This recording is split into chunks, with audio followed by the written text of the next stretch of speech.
Welcome to Changing the Channel with Joe Garner, a show about shifting our individual and collective beliefs on what is possible for the future of humanity. As our understanding of how our reality continues to shift, we are at a point of reunification between science and spirituality. What does the world look like when we break free from the generational trauma that has kept most humans playing small for thousands of years and step into our full power as the co-creators of this reality? I always ask that you keep an open mind with this podcast. Ask yourself what resonates with my truth at this time and what does not.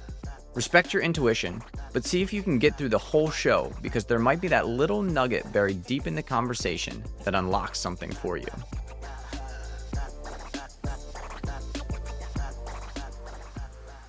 Welcome everyone back to Changing the Channel. I have a beautiful human joining me today. Her name is Zoë Routh. She is a leadership futurist, podcaster, and multi-award-winning author of leadership and sci-fi books. So welcome to the show, Zoë. Thank you for joining me today. It's a pleasure, Joe.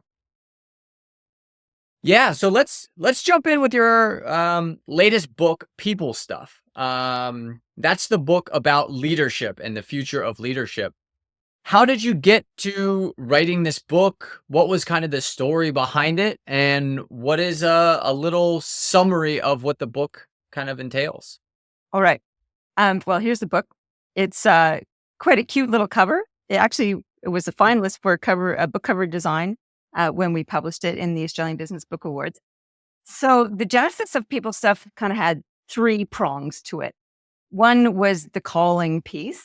How do I put my statement out into the world, a calling to activate leaders to think more broadly, to expand their perspective? And perspective is the theme of the book. So that was sort of the big thread. There was a practical tangential one, which is how do I help this support my practice brand? So the spiritual and the pragmatic coming together. And the third piece was a deeply self-expressed one. So bringing to life all the things that are deeply important to me as a human. So it's a personal self-expression, it's a calling to other leaders, and it's a practical framing of what I do with leaders and their teams. So that was the purpose origin story. As I mentioned, perspective is what the book is about. I believe that perspective is power. And I noticed that the theme for your podcast is change your perspective and change your life. And I absolutely, wholeheartedly support that. And perspective is something that I've been working on, dwelling on, exploring for the last 15 or so years. And that's within a framework of developmental leadership models. So there's a number of different developmental leadership models. At the core of their premise is that as adults, we can continue to expand our point of view, how we see ourselves, how we see the world, how we see others. And as we expand that perspective, it increases our capacity to respond to complexity, ambiguity, volatility, and helps us to lead better. So I believe the more you see, the better you lead. And that sort of filtered into what I wanted to put into the book that was useful for leaders. So the first part of the book is unpacking how do we actually expand our perspective? How can we see far, deep, and wide? And there's a couple of resources in there to help leaders undertake that process. Second chapter is about how we see ourselves and using leadership archetypes to help frame our identity and the shifting perspectives we can have around that, including their shadow side. And the second last chapter is about understanding other people, what drives them to poor behaviors, and how can we address those underlying issues that create these difficult behaviors. And the last chapter is about understanding who is us, the bigger picture of who is us and what's included in our circle of inclusion. So that's the broad brushstrokes of how, why, and what is in the book. I love that. Yeah, it sounds like a fascinating read. Tell me a little bit more about the last chapter. What is us to you from that perspective? From my personal point of view, I've been expanding a sense of us for the last 20 years. So when I had cancer in 2005, it kind of put everything on hold, my business, my life, everything. as often when you come close to death, one tends to re-examine principles. And I certainly did that. How was I living my life? Who was I? What was my purpose? How would I go forward if I got through this particular event? And my sense of us started to expand. I sought sustenance in connections between people. I looked for guidance to something spiritual out there. I don't have a religion. I'm not a religious person. I've developed a kind of spirituality that doesn't have a template to it. And I resonate with conversations about universal energies and connection. So what us is to me is expands across the universe, all sentient beings, the whole of creation, the whole existence, and everything that we don't yet understand, and that what we do understand through our existing framework. So us is a pretty big concept. In the nitty gritty, it's all about self and other. And other includes a lot of things. It's that deep connection. That's what I include in the sense of us. What is it for you? Are you seeking a path to inner peace and personal transformation? Check out my website where I offer free weekly guided meditations designed to help you reconnect with your inner self and navigate your day with mindfulness. Whether you're new to meditation or looking to deepen your practice, our sessions provide a supportive space for growth. Join our community today and start your journey towards a more balanced and conscious life. Visit joegarner.net and sign up for our free weekly meditation. Find the link in the show notes. For me, you've outlined it very well, and that's kind of what I was expecting when you were talking about it. For me, it's the interconnectedness of everything. So understanding that the illusion of separation is just that. It's an illusion that you and I are both the same energy, just kind of experiencing itself from a different perspective, from a different vibration. But fundamentally, if you follow the train all the way back to what we truly are at the most core level, we are the same exact energy, just experiencing itself. And that for me is what kind of unites all of us. And we come to this realm, this third dimensional realm of separation to see what happens when we experience this separation from our higher self, from the universe, from God. And then what is that journey back to it? Or do we stay in that separation and continue to learn lessons in the separation? So that is what it means to me, at least. It's an interesting concept, right? It's actually hard to get your head around. It's like, if we are everything, why do we create this experience of separation? And it's from a place of curiosity and experimentation and discovery. And I think of fiction in that way as well. Why we read fiction? We read fiction to learn about other, to go to different places, to get us out of our current experience. So reading fiction is kind of a godlike experience, if you like, the division of all that is into different parts or different universes.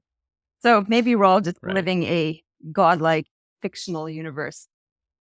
Or some people Exactly. say, we're living in some sort of hologram video game developed by some higher entity. Right. And that higher entity is also us that developed that, which is kind of a fun one to think about as well. And I agree with you as far as the fiction goes. From my perspective, I feel like the fictional stories are actually, it's us remembering a past life that we've had or a past experience that we've had on our soul's journey. It's kind of it's less about imagining what could be and more like remembering what was, what once was. So that's why some of the greatest works in fiction, like Star Wars or Harry Potter, they're not, from my perspective, they're not necessarily just made up out of thin air. They're actually drawing on this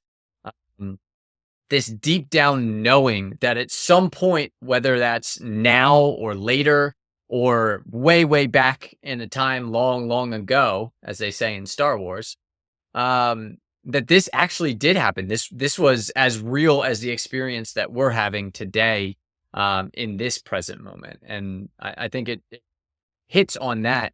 And the more you can tap into that innate sense of past or future, the more successful that those fiction works do. The more humans that they resonate with, and the more hearts that they kind of open up. I agree. So successful fiction touches on universal themes and human emotion. So it's very human, if you like. The temporal exploration is interesting one. I've read a couple of science fiction writers who say science fiction actually is not about the future, it's about the past. And it's about understanding Hmm. what's happened, or as you say, connecting with what is. And if you start to explore the whole idea of time, and in Western cultures, it's very much a linear concept of time. You know, you're born, you live, and you die. In other cultures, it's very cyclical.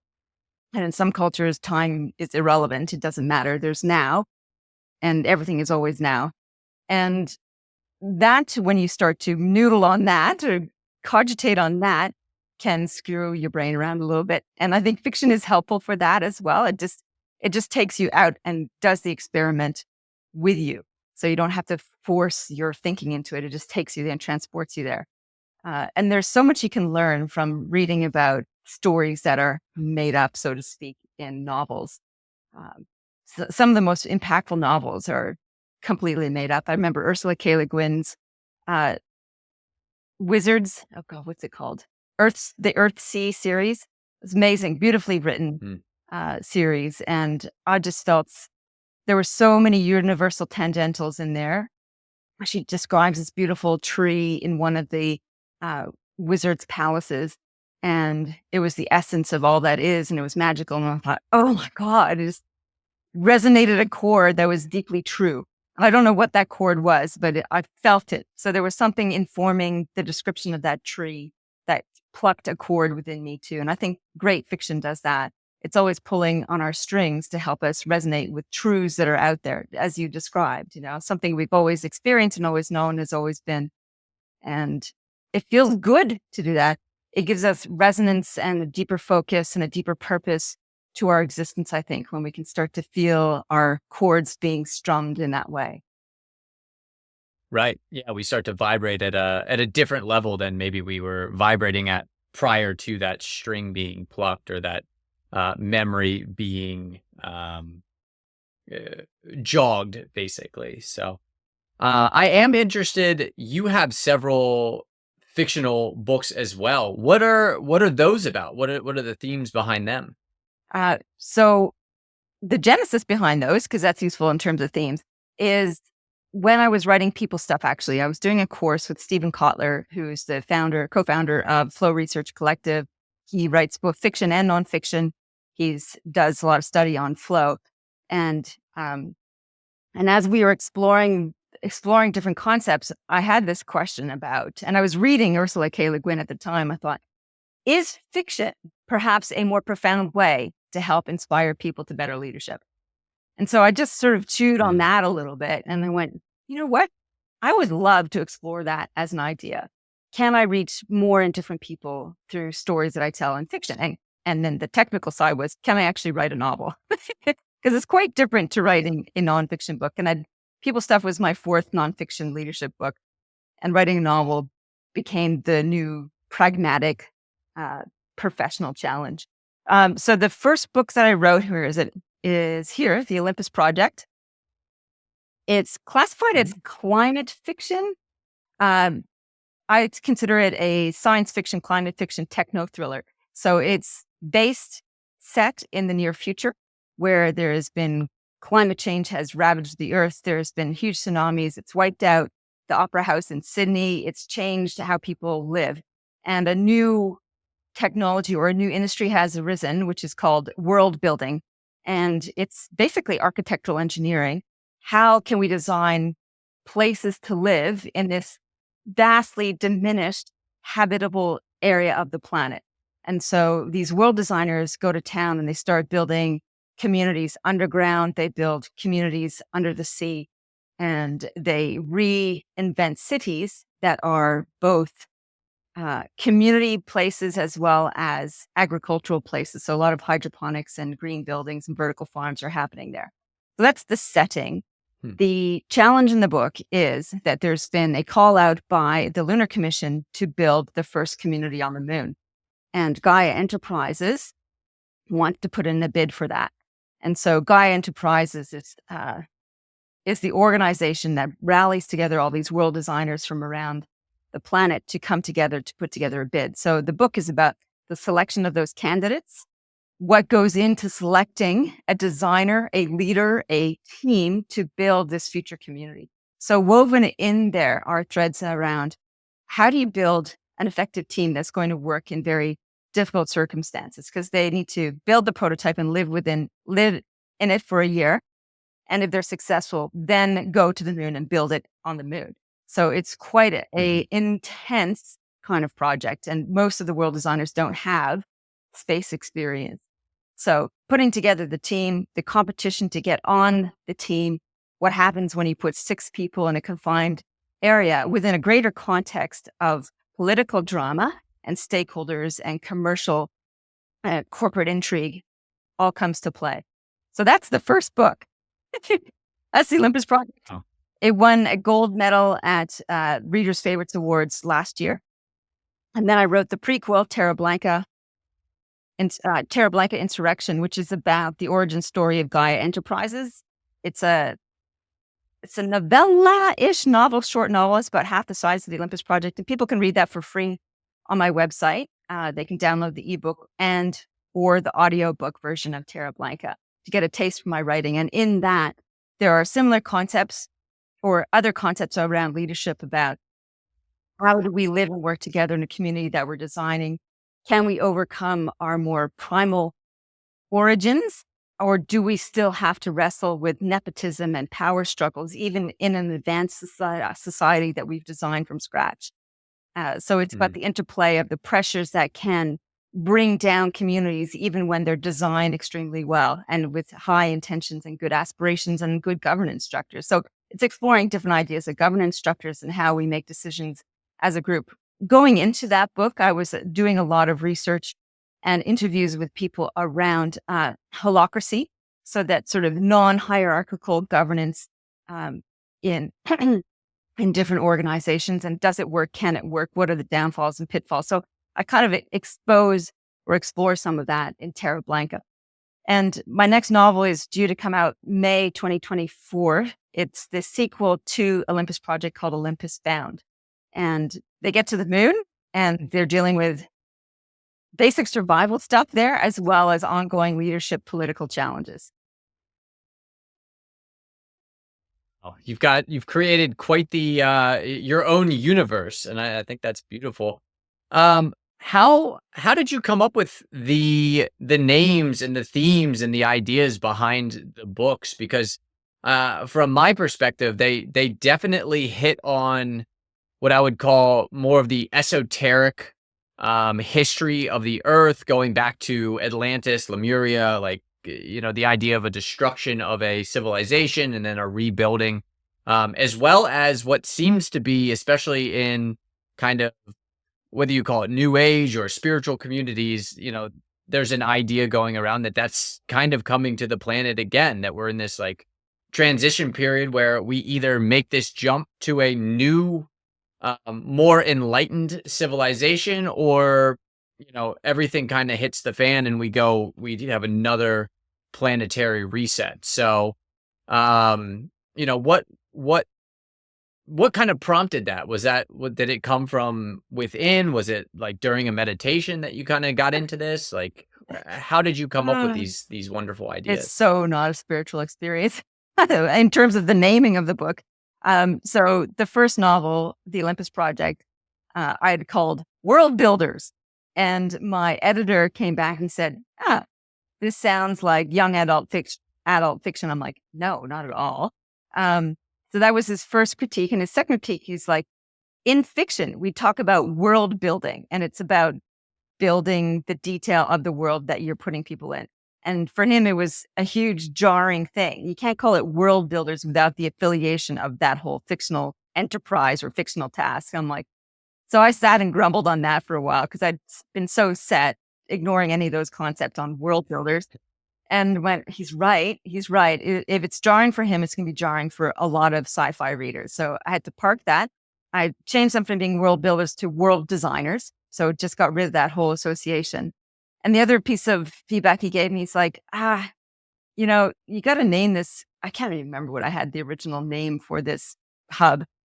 He said, in space exploration, there's a tendency to name things after Roman gods, the Apollo mission, all this kind of stuff. He said, maybe you should do something along that line. So I'm like, okay.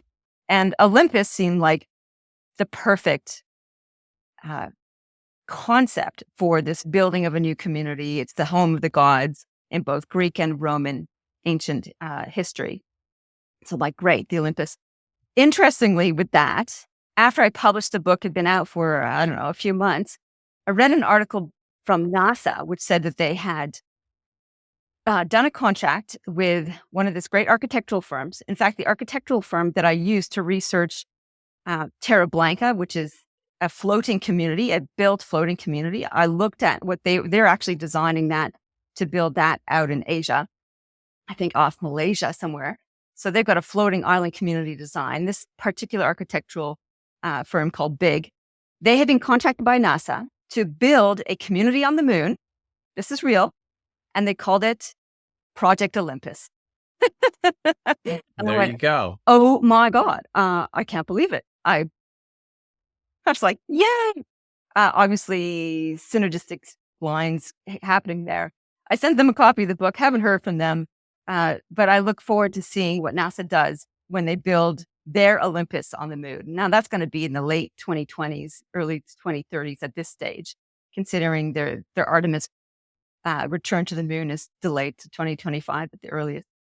So that's the genesis of the Olympus project. Terra Blanca, Terra Blanca, the idea, Blanca, new, white, that whole concept of we're creating something new and original was that. And it was one of my early readers, my beta readers, who said, yeah, you should call it Terra Blanca Insurrection because A, it's topical and timely, and B, it's more representative of what the book is about. There is an insurrection in the book, and it adds more dynamicism to it. So that's the kind of the threads that came together for the naming of these particular things, and they kind of built on that. So in both the Olympus Project and Olympus Bound, there's an artificial intelligence called Athena as well. So the goddess of wisdom, she comes through. And so I got more intentional now that I cottoned on to those kind of themes of naming different aspects of the books in there. So all the spaceships have kind of Roman god themed names to them: Minerva, Saturnia, that kind of thing. Right. Yeah, that's powerful, and that's cool that you kind of pull from that the Greek and Roman god era and how kind of influential that is, and I think we're kind of approaching a period where we're starting to understand a little bit more about what truly were those Greek gods, what truly were the Roman gods. Like when they say gods, what were they talking about? Were they, I know when I was growing up in school, they basically considered the gods, these were just stories that they told, fables that they told between each other. And there does seem to be more and more mounting evidence that there was something more to it than just fictional stories that these guys told. This was more than just fables that they were telling between the different generations of people, and that there's some type of historical basis, some type of understanding that there were superhumans that were whether they were walking among us or they had in the way further back history had been walking among men. So it's a very interesting time to be kind of going back to the Greek and Roman understanding and using those in your stories, because it does seem to be foretelling a little bit about what I think we're going to start to learn and what we're going to start to realize as a society and as a humanity, that there's some truth to that. There's some truth to this like superhuman ability that these Roman and Greek gods have, and that at some point, humans in this iteration might be able to attain that kind of superhuman status. Again, there's a number of humans in the history books who have achieved this kind of superhuman ability, and those are kind of the basis for a lot of the religious uh, um, systems on the planet. So it is very interesting that you're pulling from those, and that it was just um, from my perspective, kind of an innate feeling that's what it needed to be called, not necessarily this like predetermined idea of how it should be, right? Well, I think it sways between the two, divine inspiration and pragmatic stuff. And I mean, the two are probably one and the same. A couple things I want to pick up on in terms of what you just shared. The Roman and Greek god stories were ways of making sense of the world. It's how they explain what was happening around them. And I think humans do that all the time. We are sense makers. And that was one way to make sense of volatile human emotions, to make sense of volatile environmental forces around them. And to a certain degree, it helped them give purpose. It helped them give meaning to everything that was happening around them, and a sense of hmm autonomy, agency, even though they talked a lot about fate and the will of the gods and all that kind of stuff. And I think that kind of mythology applies to every other meaning making system that we have, from religion through to what I started the conversation with, which was developmental leadership. So I've been thinking about that also, like developmental leadership. It's a framework. It's an invented framework.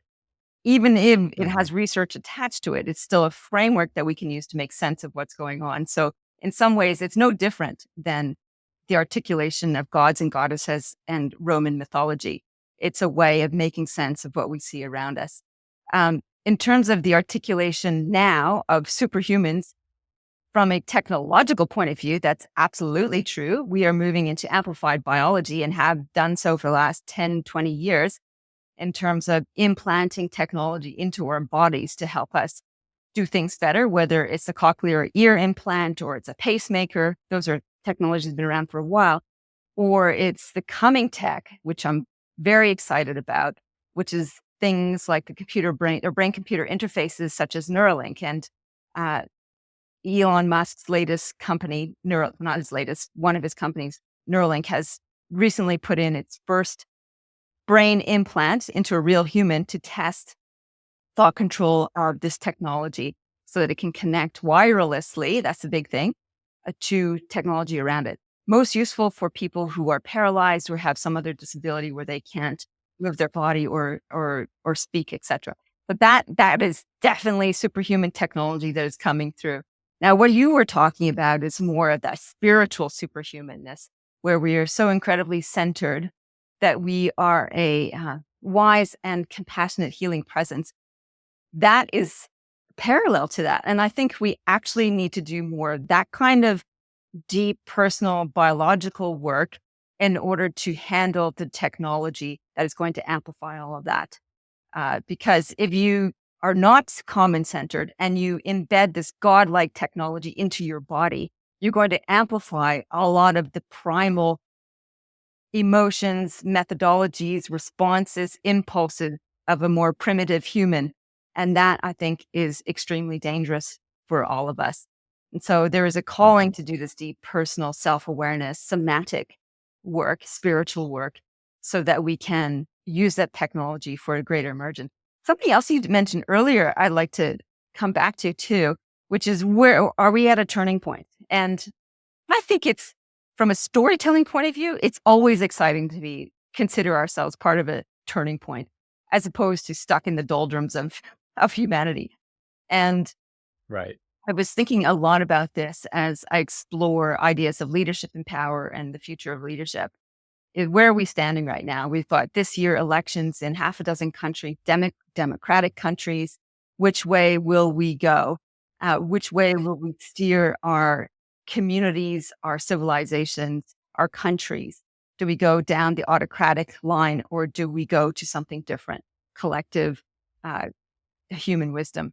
And I think part of me wants to believe in progress and evolution and expansion as kind of a given trajectory.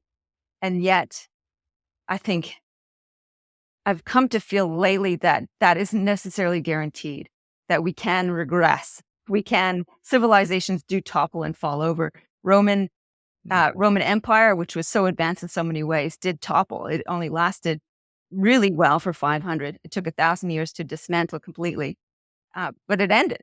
And so how do we respond to that? Do we plan for it? Do we just suck it up? I don't know. But these are the things that I'm toying with at the moment when we talk about the future of power and the future of leadership.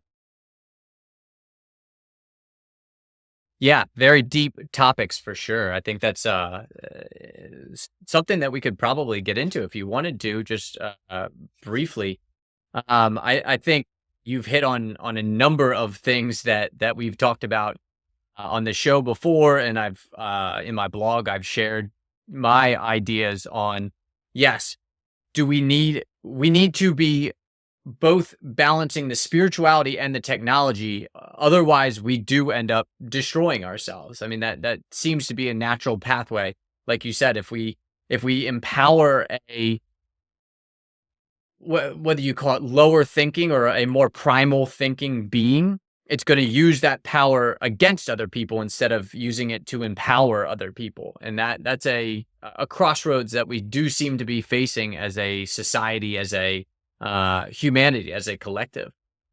So yeah, again, I don't necessarily have the answer to that. I think, to your point, there's absolutely cases in point where society does regress, where we go backwards in our abilities, in the level of understanding that we have, and that we've done it over and over and over again. And again, the reason we seem to incarnate during these very tangential periods of change where, we're just on the cusp of this change, is to understand ourselves a little bit better as a soul or as a non-physical being. The reason that you decide to come to this planet during this transitionary period is because you want to test yourself. You want to have a go with, okay, this society, this group of physical beings is going through this gigantic evolutionary shift.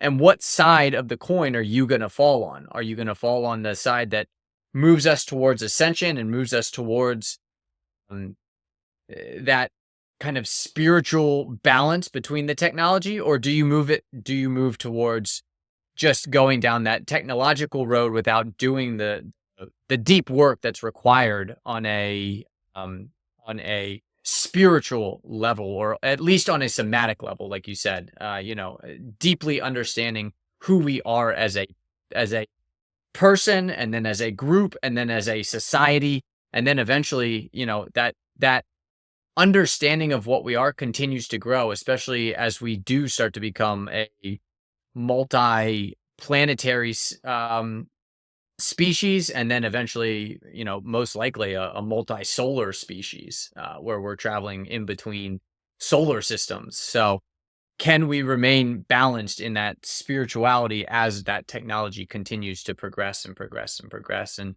it does seem like there's this threshold that typically pops up, that a society or a civilization gets to a threshold of their spiritual abilities or their technological abilities, and then either resets themselves, or they have this, evolutionary shift in their abilities. So I would love to kind of get your take on that and what you think about that.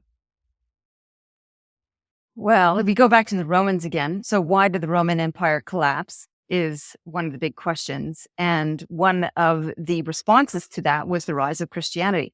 And the rise of Christianity changed how people perceived power and government. So Romans before Christianity believed in the emperor being an embodiment of the gods, a representative of the gods. So there was a lot of power invested in that one human. Christianity came along and said, nah, that's not the way the world works at all. there is God, there's the Son of God, and all of us need to atone for our sins and live a virtuous life.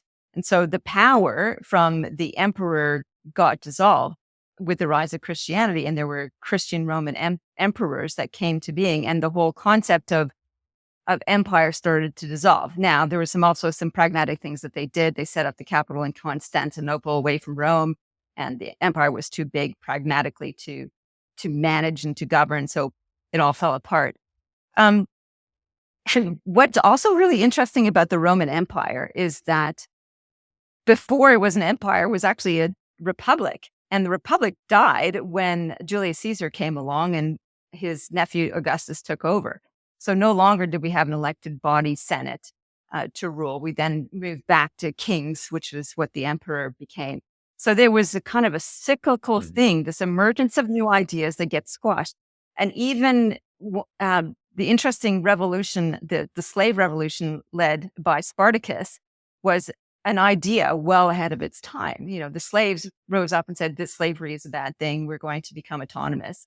And their movement lasted a while before, of course, they were beaten down by the impressive Roman military.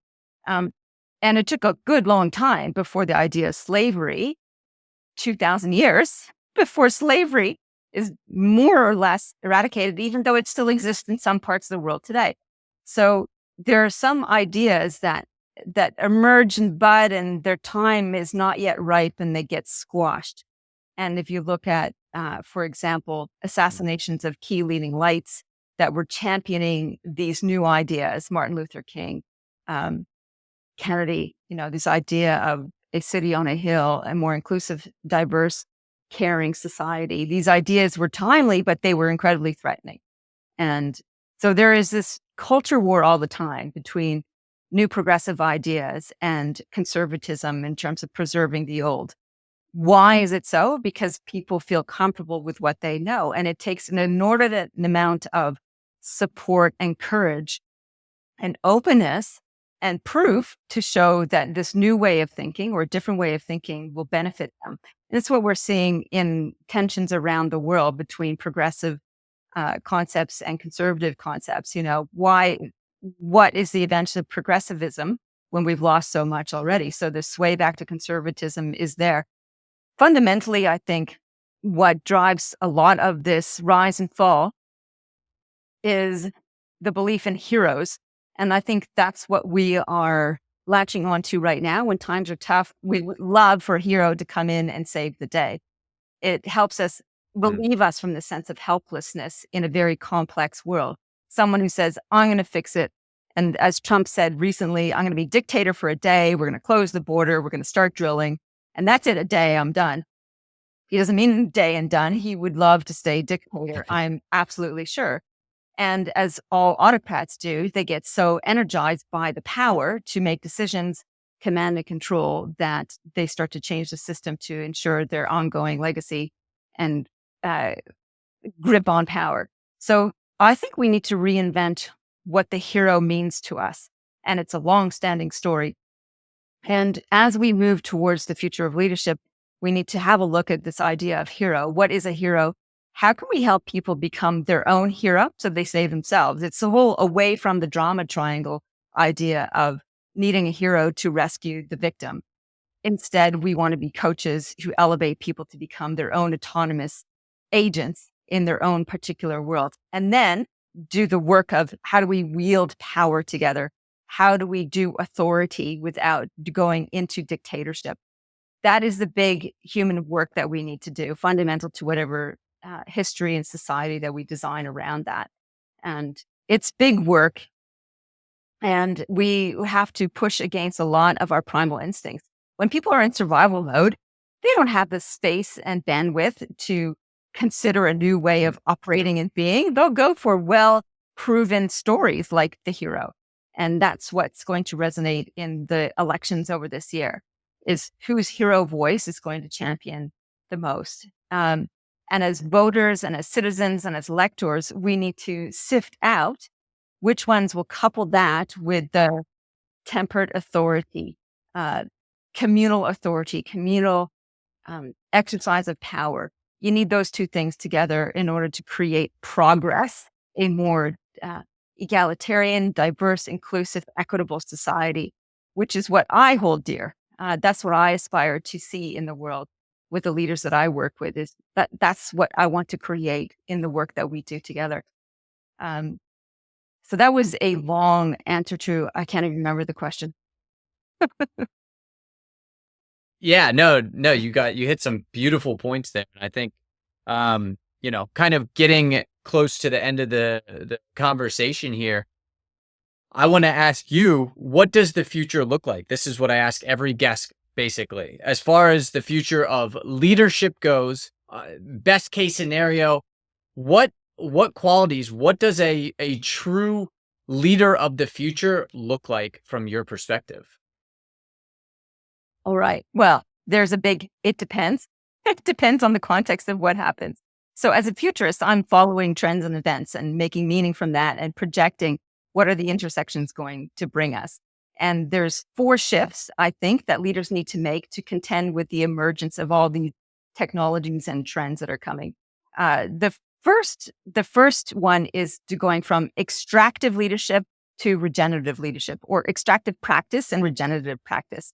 So what are you doing in your business? Are you just mining resources, literal resources, human resources, for the purpose of creating products and services and profit? That's extraction, and it's finite, it's limited, and it's a deficit-minded way.